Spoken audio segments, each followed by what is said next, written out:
आज है बच्चों हमारा टॉपिक टाइप्स ऑफ करंट। क्या है? अच्छा, अब सबसे पहले एक बात समझो, हमारे घरों में जो करंट आ रहा है ये डिफरेंट जगह आप करंट के यूजेस देखते हैं। एक तो मोबाइल के अंदर भी करंट फ्लो हो रहा है, ये करंट फैन में करंट फ्लो हो रहा है ये, ठीक है।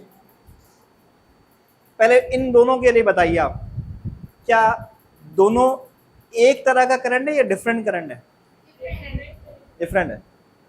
मीन्स अगर आप यूजेस के हिसाब से भी देखें तो अलग अलग करंट है, ठीक है। तो डिफरेंट टाइप्स ऑफ करंट बन सकती है। हम मेनली दो टाइप के पढ़ रहे हैं पहले, एक है अल्टरनेटिंग करंट और एक दूसरा है डायरेक्ट करंट, ठीक है। अच्छा, अब घरों में जो यूज हो रहा है करंट बच्चों, उसका नाम है अल्टरनेटिंग करंट। ना हमारे अभी कोचिंग में लाइट है तो फैन में भी करंट जा रहा है, बल्ब में भी लाइट मतलब करंट मौजूद है, तो ये करंट कौन सा है? अल्टरनेटिंग करंट, ठीक है। अल्टरनेटिंग करंट जो होता है बच्चों, ऐसा करंट होता है जिसकी डायरेक्शन और मैग्नीट्यूड मतलब मिकदार भी चेंज हो रही होती है और डायरेक्शन भी चेंज हो रहा होता है, लगातार कंटिन्यूअसली चेंज हो रहा होता है डायरेक्शन भी और मैग्नीट्यूड भी। इसीलिए इसका नाम रखा है हमने अल्टरनेटिंग करंट। क्या नाम रखा है? अल्टरनेटिंग करंट रखा है, क्योंकि इसकी मिकदार भी चेंज हो रही है, इसकी डायरेक्शन भी चेंज हो रही है। जैसे एग्जांपल देखिएगा, ये जो ग्राफ बना है सामने आपको नजर आ रहा होगा, ये अल्टरनेटिंग करंट का ग्राफ है बच्चों। क्यों? क्योंकि इसकी देखो मैग्नीट्यूड पहले जीरो है, फिर बढ़ रही है, फिर कम हो रही है। उसके बाद देखिएगा मैग्नीट्यूड अगेन बढ़ रही है लेकिन डायरेक्शन अपोजिट हो रही है, ऐसा ही है। तो मैग्नीट्यूड और डायरेक्शन इस ग्राफ से समझ लीजिए कि लगातार मैग्नीट्यूड भी चेंज हो रहा है और डायरेक्शन भी चेंज हो रहा है, ठीक है। अब एक सवाल ध्यान में आएगा, कितना चेंज हो रहा है? तो एक सेकंड में 50 बार चेंज हो रहा है डायरेक्शन। अल्टरनेटिंग करंट की डायरेक्शन जो है वो 1 सेकंड में 50 टाइम्स चेंज हो रही है। इसीलिए इसकी फ्रीक्वेंसी कितनी है? 50 हर्ट्ज। मतलब हमारे घरों में जो करंट आ रहा है के इलेक्ट्रिक से, इसकी फ्रीक्वेंसी 50 हर्ट्ज है। मतलब 50 बार एक सेकंड में ये करंट अपनी डायरेक्शन को चेंज कर रहा है, ठीक है। अच्छा, यहाँ पे पहले पढ़ लेते हैं क्या लिखा हुआ है। लिखा है ऐसा करंट जो कि रिवर्स करे अपनी डायरेक्शन को लगातार, उसको हम कहेंगे अल्टरनेटिंग करंट। अल्टरनेटिंग करंट जो होता है बच्चों, वो चेंज करता है अपनी डायरेक्शन को हर एक सेकंड 50वें हिस्से में चेंज कर रहा है, ठीक है। इसीलिए इसकी फ्रीक्वेंसी कितनी हो गई? और अल्टरनेटिंग करंट को आप लॉन्ग डिस्टेंसेस तक ट्रांसफर कर सकते हैं विदाउट लॉसेस। इसलिए जो बड़े बड़े जो ट्रांसमिशन लाइन है, इसमें कौन सा करंट फ्लो हो रहा है बच्चों? अल्टरनेटिंग करंट फ्लो हो रहा है। बात समझ में आ गई? अच्छा, अब पढ़ेंगे हम नेक्स्ट टाइप करंट की, जिसका नाम है डायरेक्ट करंट। जो घड़ी होती है ना, वॉल क्लॉक होती है, उसमें हम बैटरी लगाते हैं, तो उस बैटरी से जो करंट जा रहा है उस वॉल क्लॉक में, वो कौन सा है? डायरेक्ट करंट है। कौन सा करंट है बच्चों? डायरेक्ट करंट है इसमें। अच्छा, जो डायरेक्ट करंट होता है बच्चों, उसकी मैग्नीट्यूड भी कांस्टेंट होती है और उसकी डायरेक्शन भी कांस्टेंट होती है, चेंज नहीं होती। ना मैग्नीट्यूड चेंज होता है और ना डायरेक्शन चेंज होती है। किसकी? डायरेक्ट करंट की, ठीक है। अच्छा, अब बहुत टाइम बाद तो जीरो हो जाएगी करंट की वैल्यू जब खराब हो जाएगी बैटरी, लेकिन अगर आप कहें ना 5 मिनट तक बताइए तो सेम रहेगी करंट, ठीक है। इसलिए इसका ग्राफ देखिएगा, कांस्टेंट ग्राफ है करंट का, मतलब एक खास अमाउंट ऑफ करंट को फ्लो करता रहेगा, करवाएगा ये।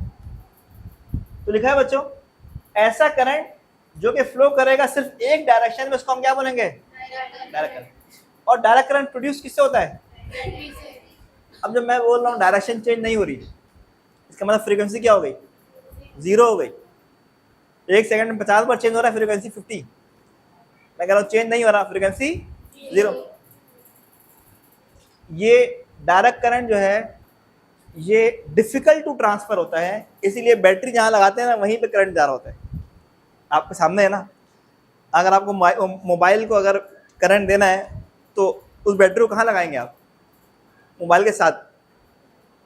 वॉल क्लॉक को करंट देना है अगर आपने, तो बैटरी कहाँ लगाएंगे? उस वॉल क्लॉक के साथ। मतलब लॉन्ग डिस्टेंसेस तक ये बैटरी करंट नहीं दे सकती। ये बात समझ आ गई?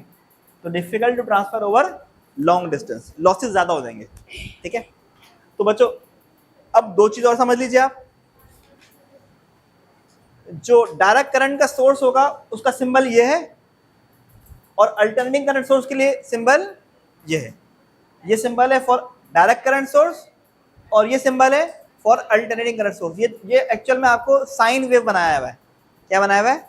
साइन वेव बनाया हुआ है। ठीक है, मेरी बात समझ में आ गई आपको? तो हमने आज पढ़ा है, पहला टॉपिक आज का हमारा अल्टरनेटिंग करंट और डायरेक्ट करंट। समझ आ गया सबको? ठीक है बच्चों, आज का हमारा नेक्स्ट टॉपिक है इलेक्ट्रोमोटिव फोर्स। नाम से लग रहा है ये फोर्स है, लेकिन एक्चुअल में ये वोल्टेज है। एक्चुअल में क्या है ये? वोल्टेज। आप कहते हो ना कि ये जो बैटरी है इसमें 3 वोल्ट है। आमतौर पे कहते हैं ना कि ये जो वॉल क्लॉक में बैटरी लग रही है, सेल बोलते हैं आमतौर पे, सेल, वो सेल है। बैटरी क्या होगी? जिसमें बहुत सारे सेल होंगे उसको बोलेंगे बैटरी। गाड़ियों में सेल नहीं लग रहा है, बैटरी लग रही है। जिसमें बहुत सारे सेल हो वो बैटरी है, और जिसमें सिर्फ एक सेल है वो क्या है? सिर्फ सेल है। ठीक है, तो आप वॉल क्लॉक में सेल लगा रहे हो, बैटरी नहीं लगा रहे हो। तो अगर वो सेल 3 वोल्ट का है तो 3 वोल्ट क्या है? उस सेल का इलेक्ट्रोमोटिव फोर्स है। सेल का क्या है? Electromotive force. तो इलेक्ट्रोमोटिव फोर्स एक्चुअली क्या है? सेल और बैटरी का वोल्टेज। इलेक्ट्रोमोटिव फोर्स क्या है? सेल और बैटरी का वोल्टेज। बिल्कुल आसान अल्फाज में बात कर रहे हैं हम। सेल और बैटरी का वोल्टेज इलेक्ट्रोमोटिव फोर्स है। अब एक छोटी सी बात समझने की कोशिश करते हैं हम। सेल और बैटरी क्या करता है? एक चार्ज को धक्का देता है। ये सेल और बैटरी क्या कर रहा है?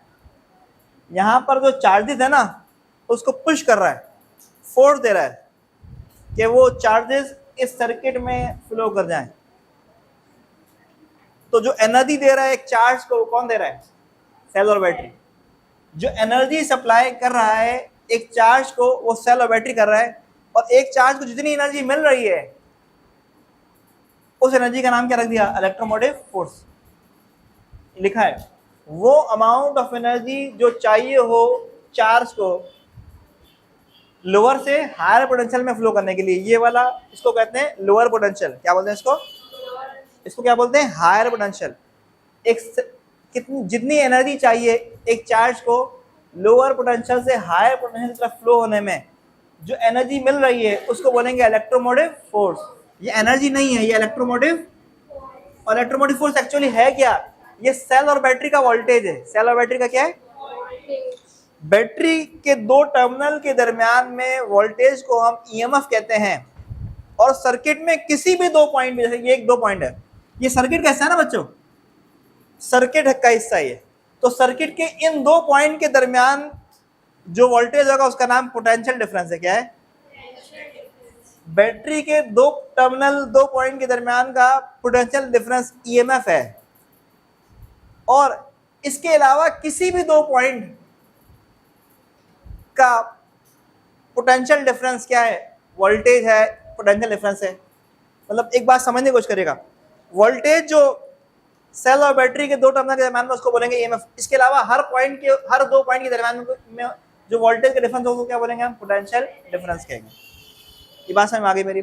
बच्चों इलेक्ट्रोमोटिव फोर्स सेल और बैटरी का वोल्टेज, इसकी यूनिट क्या होगी? वोल्ट होगी। सेल और बैटरी क्या कर रहा है? एक चार्ज को पुश कर रहा है कि वो पूरे सर्किट में घूम जाए। एक चार्ज को जो एनर्जी मिल रही है पूरे सर्किट में घूमने के लिए, उस एनर्जी को हम क्या बोल रहे हैं? इलेक्ट्रोमोटिव फोर्स कर रहे हैं। और ये सेल और बैटरी का क्या है? वोल्टेज है। ठीक है, ये टॉपिक आज हमारा मुकम्मल हुआ, इलेक्ट्रोमोटिव फोर्स।